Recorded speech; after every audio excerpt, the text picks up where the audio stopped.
Alright, welcome back. So today we're here with SERQET. She has been requested to do a build video for Season 3. Now if you're playing from Season 2, now you're playing Season 3, her build hasn't really changed at all. But for those that are new to Smite or just SERQET, let's get right into it. Now, just want to cover her abilities real quickly, kind of explaining why would you build a certain way for SERQET.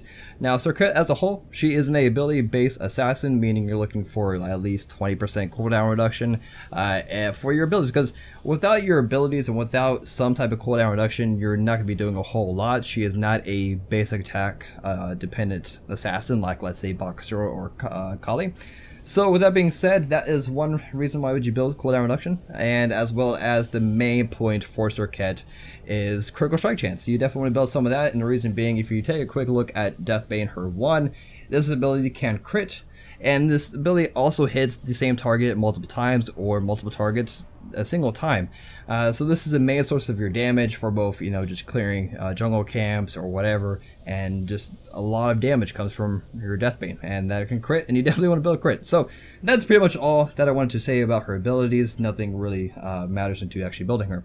Now let's get into actually building SERQET, starting with Conquest. In Conquest, if you're playing SERQET, more than likely you are jungling. If so, definitely go the starter item, sorry, just call it Bumba's Mask. This allows you to do extra damage, true damage, for your jungle camps that you're clearing, and as well as give some of your health back once you clear the camp, and as well as help split the gold with your allies. Now that's pretty much it for Conquest as far as starting out. In other game modes, obviously you probably wouldn't even pick this up. So for now, let's just go into Bumba's Mask. Just kind of ignore this item slot for just other game modes, because her build from Conquest to other game modes doesn't really change at all. Now let's go into our boots, because we also obviously need to, protect our feet and move around. It's definitely Warrior Tabby. Now the reason why you go Warrior Tabby, instead of like Ninja Tabby, you're looking for high physical power. High physical power obviously means bigger crit numbers, and again, you're not basic attacking, so there's no real need for attack speed boots. Now let's go into Warrior Tabby. From here, like I mentioned earlier, you definitely want to go into a cooldown reduction item, because she is a pretty ability base, and that is definitely the Jones Wrath. If you do plan on getting any type of cooldown reduction, it is ideally to get it best early on, so that way you can get more usage out of that cooldown reduction. So just go to Jones Wrath. After this, you will typically see rushing right into the Deathbringer. Deathbringer spikes up your physical power by a lot, gives you that critical strike chance, and once you do crit, the passive is going to be amazing. Now, instead of Deathbringer, you could go into Malice. That is totally up to you. Both are pretty effective, but in the end of your build, you're pretty much going to build both. So for now, let's just go into Deathbane. Now, I mentioned earlier about cooldown reduction. If you really want to get, above 20%, and you're looking to cap out, then you go into Breastplate. But the thing with going Breastplate instead of Deathbringer in that item slot, you're going to miss out on a lot of damage from your Deathbane, and you're going to miss out on a lot of damage overall. Yes, you're going to have cap cooldown reduction, which is 40%, and be a little bit more tankier for your ganks in solo lane or dual lane or whatever. Again, you're just going to you're going to really pause your damage spikes. So that's why you typically don't see the Breastplate paired up with the Owens for SERQET. But for now, let's go into the Deathbringer. After this point, it kind of depends on who you're facing. If the enemy team is building a lot of physical protections, then you probably just want to go into Titan's Bane right after this, and this allows you to just penetrate obviously all that physical protection that the enemy is building, especially considering a lot of junglers nowadays are building physical protection, whether that's Void Shield or Breastplate of Valor or Hide the Urchin, things like that. And Titan's Bane helps, kind of just shred all that and allows you to do a lot more damage. Now, if in any case like you don't want it, or you can hold off onto it, then you just go into another crit item, and that being Malice. Now you may wonder, what about Rage for SERQET? Well, a few problems with it. For one, it's less physical power, and she's all about physical power and her ability damage and things like that. But Rage, it's more basic attack based. If you read the passive, you do your basic attacks. If you don't crit on your basic attack, you get increased chance for the next basic attack or whatever.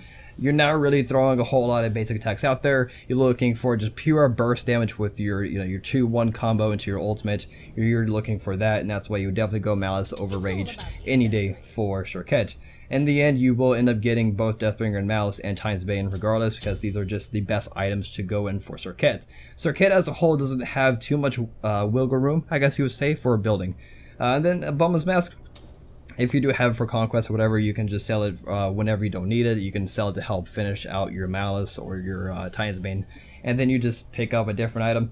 If you really do want to go with the triple crit, then more power to you. You can just go into the Rage.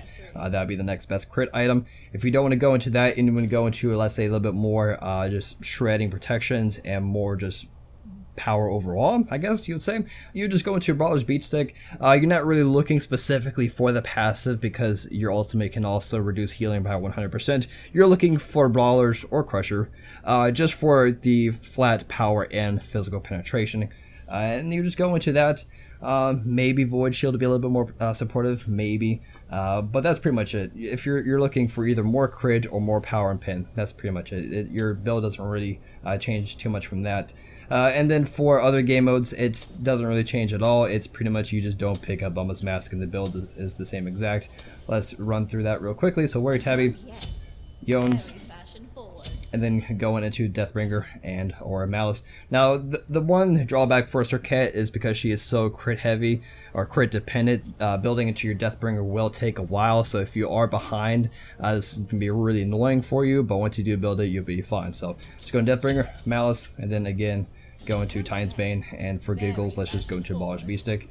And we can go ahead and test some of this damage out just for fun. I have 250 physical power, 1.4 attack speed, which attack speed doesn't really matter at all. So let's just start with our 2, or 1, hopefully we can get some crits, hopefully we're lucky. We got 1 crit, and yeah, that's pretty much it. Throw some basic attacks out there. And that is pretty much it for the build video. Those yellow numbers, if you're curious, that is the Malice passive. So once you crit, you do 75% of your total physical power as additional damage over time for the next 3 seconds. So that's what that is, and it works out really good with SERQET. Just more bleed damage. You see that? Oh, that's beautiful. Those 84s. Okay, so again, yeah, hopefully this helps you and give you an idea on what to build for your SERQET. Now, see you guys next time. Peace.